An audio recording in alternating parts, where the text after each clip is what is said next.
Quick video on a cushion. We're going to take our leather cleaner with the cleaning cloth and the glove. Take the cleaner out and the cloth. Now what we want to do is we want to clean this cushion. Spray the cleaner directly onto all the soil. Only gonna do half the cushion. There it is there. Let it soak in a minute. Give it a little bit of time, little time to work here. Okay, maybe 10 seconds. Then what we're gonna do is we're gonna massage the cleaner into the soil. Like that, right? Then we're gonna get our cloth. We're gonna open it up. Gonna spray some more cleaner onto the cloth, just like that. And now we're going to get rid of all that soil.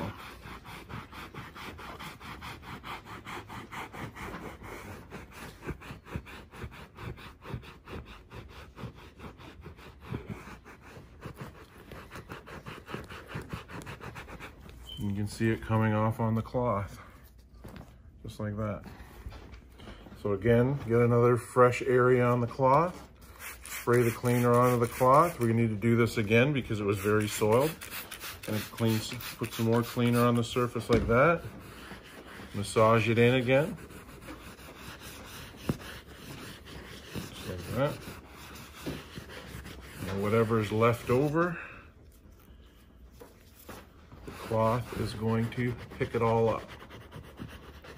So what you want to do is just go clockwise, counterclockwise, let the fingers of the cloth get inside all the grain. Just like this. And you don't have to press down very hard. Just a little bit of pressure. Like I'm not pressing down like that, I'm just playing with the surface here. We'll get it good and clean. That looks pretty good to me. As you can see, it took off a little bit more dirt and dye rub off and everything.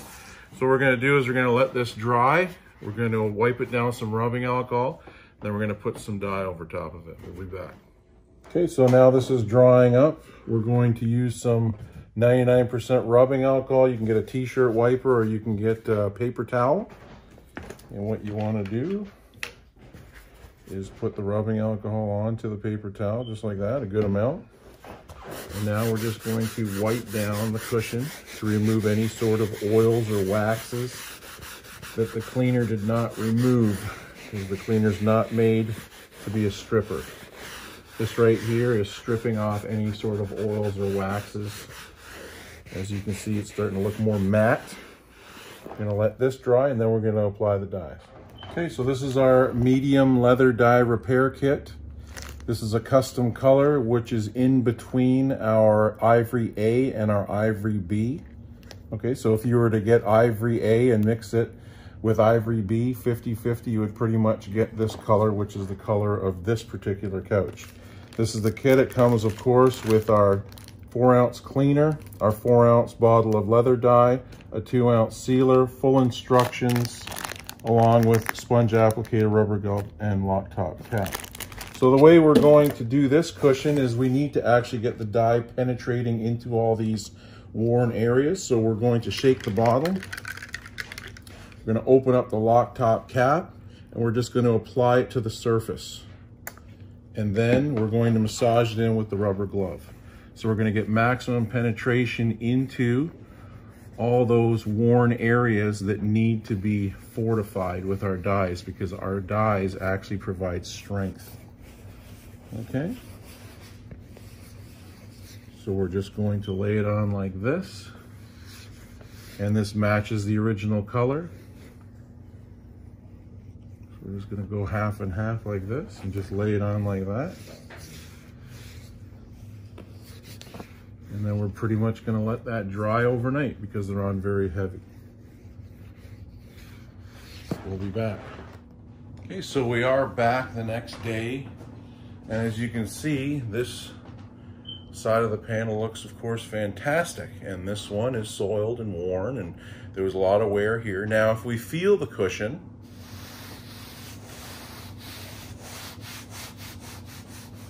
it's not that rough here, but it is quite rough here because this wear is just dyed over. Now, what's happened is if you go like this, you can sort of see the leather or the dermis sort of moving within this scratch, but over here, it's fully and completely strengthened. So the dye soaked in and it's strengthened within the scratch. That's what you want, okay? Now, with regards to it being rough, all you would do is go in your kit and take a piece of sandpaper. Of course, it comes in the kit, it's right inside here. And you would just gently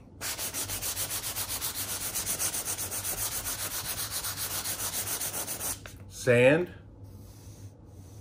and now it's a heck of a lot smoother, okay? Anywhere, if you feel, just give it a really, really quick sand. You don't have to go on forever, just so it's smooth to the touch, especially on these worn areas.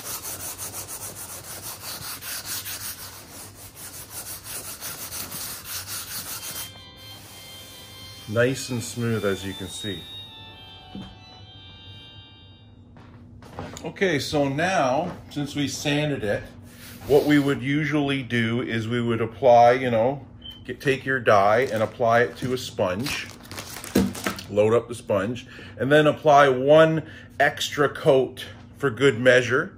Again, with this particular cushion, we actually finger painted or wiped the dyes in with our hands, which is probably equivalent to about 3 or 4 coats with a sponge, okay? Because it needed that. It needed a lot of dye. The dye provides strength and durability, okay? So after we've sanded, you can hear it's nice and smooth, okay? You would just apply one coat of dye, just for extra measure so it looks pretty. Let it dry. Then you would take your sealer, spray the sealer onto a fresh sponge evenly, and just wipe it onto the surface and let it dry overnight, okay? Then you can sit on it the next day. Now, with this particular cushion, it had a lot of scratches that haven't been fixed for a long time, and they've hinged and they've loosened up. So there are some low-lying areas, at least the thickness of your fingernail, you know what I mean? You want to have the filler go into something. If it's just a superficial scratch and you put the filler over top of it and there's no filler going into the scratch, then you would just have to fix that with multiple coats of dye. But in this case, here and here and here and here, which are these kind of scratches over here, you would take our leather repair filler kit right there, okay? And you would just basically, I'll show you. I mean, we've showed you many times on video. We just wanted to make this video a little bit shorter. There's our filler right there, okay? And you would open it up and you would take your palette knife. There's like a sharp edge and then there's a smooth edge. Use the smooth edge and you would just basically take that much filler, and here's the scratch here. You would just apply it into the scratch like that and sort of wipe it off. So this way it goes into the low-lying area and then wipe it off from the surface. So it just goes into the scratch, okay? And again, you can get a little bit more and put it right there and put it into the scratch, and right there and put it into the scratch and wipe it off, and right here and right there. I mean, it's very easy to do. We can do this whole cushion in like no time. See? Just like that, bang. Anything there? A little bit there. Here, scrape it in, scrape it off. Here, there. You know, and it's always good to work farthest away from you and then this way, okay? So this way you're not working over top of the work that you've already done, okay? This looks pretty good. Okay, here. I don't know if I should be, you know what? I'm gonna zoom in a little bit for you so you can see this. Let's see if we can zoom in a little more here.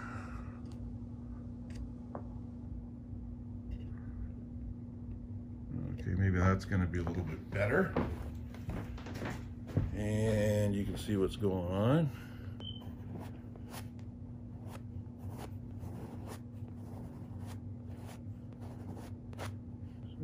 Just like that here. Wipe on, scrape off. Looks good. And what you want to do is you don't want to leave any trailing marks. See how you have filler on here, and if you were to go like that, see these trailing marks? You don't want that, okay? Because when our filler dries and cures, it's actually strong, which is what you want. So it's going to be difficult to sand down. So if you see that, scrape it off like this and apply it on there and just sort of go over it gently like this and sort of feather the edges down like that, okay? But very easy to work with our filler. Probably the easiest out there, and it does the job. It actually fills in the area. It's not runny, it's nice and thick, it's easy to work with, it's easy to apply. I mean, we love our filler. So there's one little area here. Let's go over a little bit more, you know. And once you put the filler on and once it dries and cures, like when you put very thin filler on like this, you can probably dry it with a hair dryer for a while and let it sit for an hour or so, and you're probably good to go. Now, we always recommend putting 2 coats of filler on because 1 coat does a really good job. 2 coats just does that much better of a job. So what we would do is we would let this dry, and then we're gonna put 1 more coat on top of those deep scratches. Okay, so we are back. We've dried this up with a hair dryer. We let it sit for a little while, and as you can see, it's pretty much all dried up. It's not totally dry and cured till overnight, but again, we went really thin on the filler here. So what we're gonna do is we're gonna put on another coat. Okay, see our filler, it's nice and thick. It's not gonna come out, it's easy to work with. So what we're gonna do is we're just gonna take, of course, the smooth edge. We're gonna take a little bit of the filler. We're gonna go over here. We're gonna sort of wipe it on and just sort of scrape it off, just like that. And here, and there, and here, and there. So now the filler's going on a little bit thicker because it's grabbing onto the dried filler. It's just a nice base to work with. Same thing, a lot of times people say, well, why don't you just put the filler over top of that? Why do you put the dye down first? Because the filler doesn't penetrate. It only sits on the surface, or it only sits in a void. So in this particular area, it's better to put the dyes first, so the dyes soak down into the dermis or into the suede. They dry, they cure, they strengthen.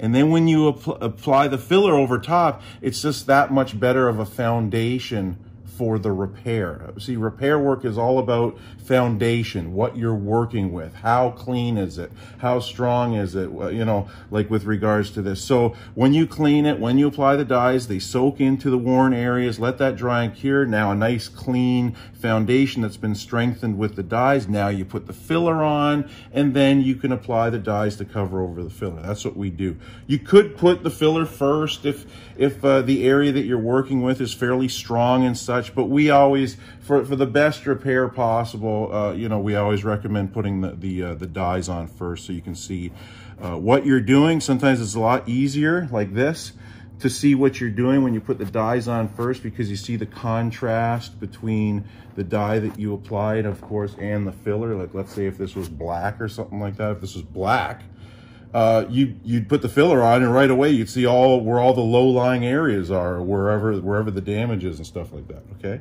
So that looks pretty good.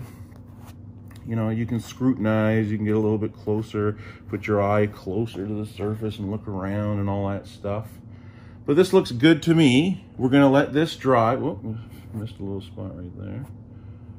Gonna let this dry again, and then we're going to apply the dyes. We'll be back. Okay, so now what we've done is this is all dried up. We used a hair dryer, and then we let it sit for a little while, and as you can see, it's all dried up. Now, the other thing is, I mean, you know, when I'm applying filler, I'm doing a nice, you know, smooth job. In other words, you know, I'm getting the palette knife and I'm going like this. And, you know, I've done this before a few times anyways. But if you did put it on and when you feel it, it's a little bit rough because maybe there was a little bit of trailing or something like that. If you look inside the kit, see that sandpaper right there? You would take that sandpaper out, and then what you would do is just gently. So if the trailing goes this way, don't sand this way, sand this way, okay? So you would just sand it down, smooth to the touch, wipe it, make sure none of the sanded filler is in your work. You know, just try to sand it down the best you can with the sandpaper, just for minimal little finishing, you know, like if the filler was rough. Now, that sandpaper, if you had a whole bunch of filler on there and you want to sand it down a 1/4 inch, I don't know how well that's going to work for you, because again, you just want the filler in a low-lying area, and we try to teach that to you now because again, our filler is strong. So just make sure when you're watching this, don't be applying a whole whack of filler. It doesn't need to go over top of the surface. It just goes into the low-lying area, and then you scrape it off. So you save your natural grain of the leather. If you were to put so much filler on it that the new grain of the leather would be filler, well, then you need grain papers and all that stuff. But generally, with our experience, the type of fillers used for a grain paper doesn't last, okay?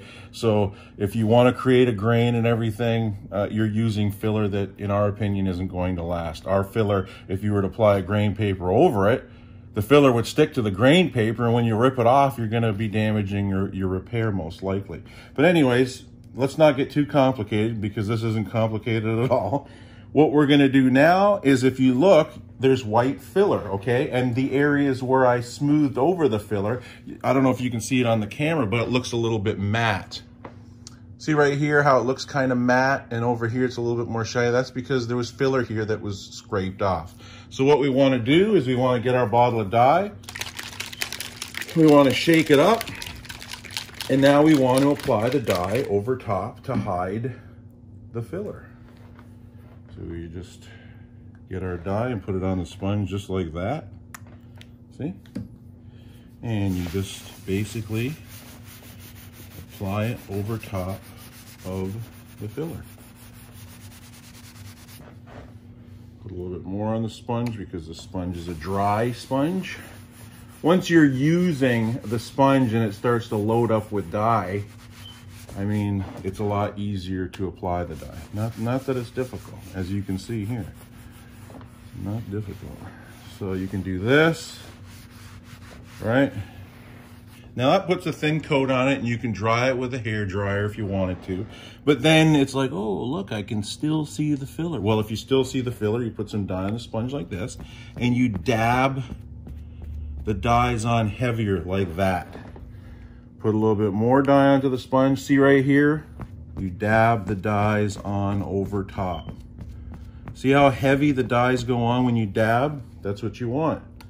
If you can see through the dyes and see the filler, that means you don't have enough coats over top of the filler. So that's what we're gonna do now. Just gently, just like this.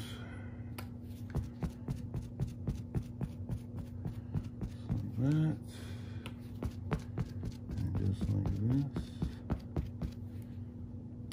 and just like this. And what you want to do is you want to dab it on fairly heavy, but just don't dab it on so heavy that it's going to run on your work. And again, now that I applied it now, I can go over it again just gently, you know, just in case you wanted to even it out a little bit. I mean, even out the volume of dye in a certain area. That's what I'm trying to say, right? Because when you dab the dyes on, it goes heavier just in a certain area. So if you notice that you have pooling here, or if there's too much dye, you can just literally go like this and sort of even it out. That's what I'm saying. Okay. So that looks good.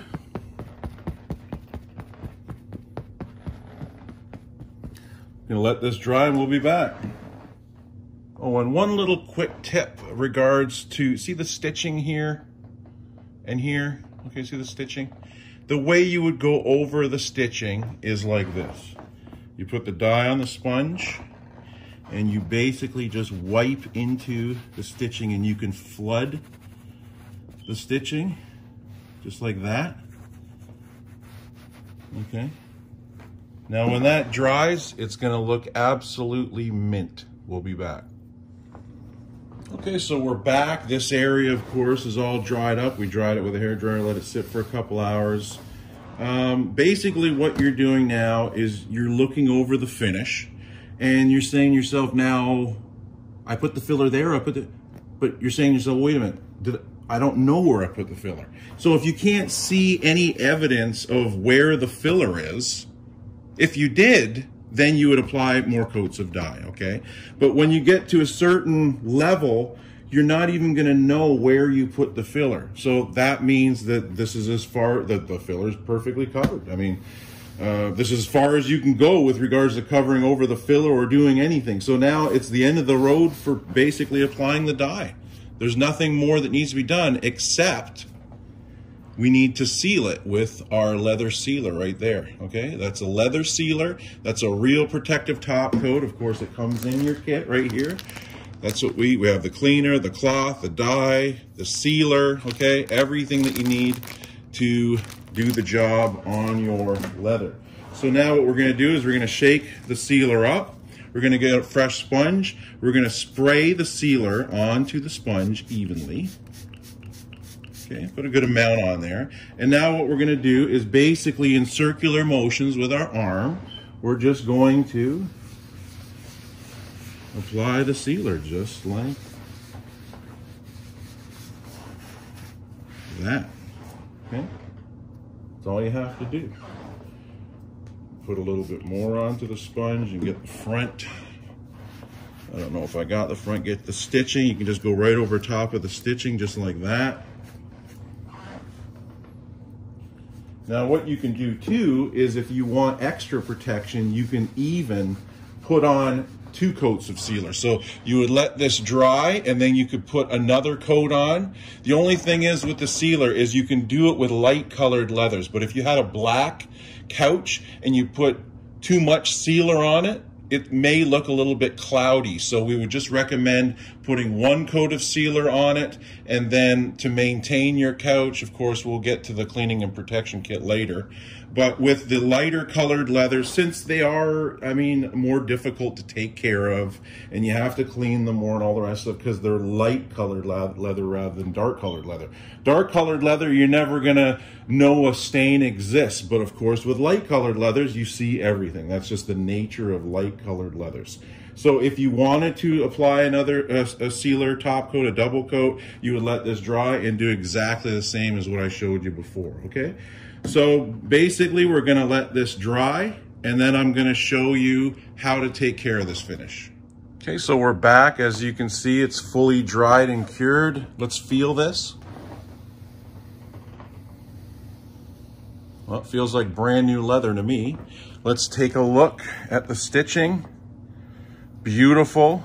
This area down here, we never touched, we never dyed. All we did was clean it. As you can see, there's soil in this side, and then we did the best we could with our cleaner just to clean this. Some people too, they don't have this wear, so a lot of times they use our cleaning and protection kit to actually clean the leather, get it good and clean as possible, and then they put on a brand new protective top coat, and then it'll look like that. So if your leather's not worn like this, you really don't need a dye product or a filler. You would just need our cleaning and protection kit.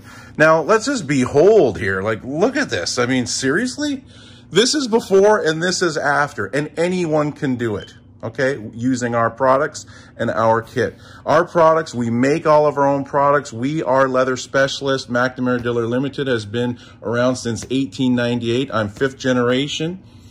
And Leather Touch-Up Dye is our company that actually produces these products. A lot of people say, oh, your products, they're expensive and I can get those cheaper. Well, you can't get them cheaper because we actually produce them and we make them and we design them to be easily applied and last, okay? The stuff that you see online that's 20 bucks and everything, these are just shoe polishes. They're just hybrid shoe polishes. Shoe polishes can't do this. Shoe polishes don't dry and cure, and they don't bend and flex at the same rate as the leather. And they're colored oils. So they're an unstable foundation. An oil or a wax is an unstable foundation, meaning it doesn't dry and cure, it doesn't have any strength. You can't put a filler over top of an oil or a wax, and you can't put leather dyes over top of an oil or a wax. So if you do have a leather couch and you've rubbed these creams, cleaners, and conditioners into it, you still can use our products, but you have to make sure that the surface is as clean as you can get it, and even wipe it down with 99% rubbing alcohol or lacquer to try to remove all of that oil and wax. And then you can do this, and then this is going to last. This is, of course, if it was shoe polish, you can't clean it, you can't sit on it, you can't do anything. This you can sit on, this you can clean, no problem. The way you would take care of this finish, don't ever put any sort of creams, waxes, or cream conditioners on this. You don't need to do that. All you need to do is get yourself our cleaning and protection kit. We recommend this. You would spray the cleaner, nice 27-ounce bottle of cleaner. You'd spray it onto the leather cleaning and dusting cloth and just wipe down the couch once a month or so, okay? That's all you do, and then sit on it an hour later or something like that. Don't spray the cleaner on the couch like this because you're wasting cleaner. You just want to spray it onto the cloth and then wipe down the surface. The only time you would spray it directly onto the leather is if there's a soil patina buildup that you need to loosen and remove, okay? So now you're cleaning your couch once a month. At the course of 8 to 12 months, what you want to do is you want to clean it, let it dry, spray the protector on a sponge, and wipe on a brand new protective top coat that's been compromised over the course of 8 to 12 months. So what you're doing is every month you're just gently cleaning it. You know, it's just preventive maintenance. Your couch is always looking good, it's always looking clean. And then 8 to 12 months, somewhere around there, between 8 to 12 months, you put a brand new protective top coat on it, which is going to take the abuse, the wear, and the cleaning for the next 8 to 12 months. So if you do that, your couch is going to look like this pretty much indefinitely, okay? Now, again, we put filler in there, so all these hinged areas and everything like that used to bend, they're not going to do that anymore. The filler has made sure that they bend like this rather than like this. Dirt isn't going to get caught up into these scratches anymore because we filled them in with the filler. Did a fantastic job. Again, you can do this yourself in your own home. This is our cleaning and protection kit. This, of course, is our leather dye repair kit. This is a medium-sized kit right here. A medium-sized kit can do pretty much 4 car seats in a sedan. Okay, a large kit would do, we also have an automotive page too, but these are designed for furniture. This would do like, you know, this would do a love seat, okay?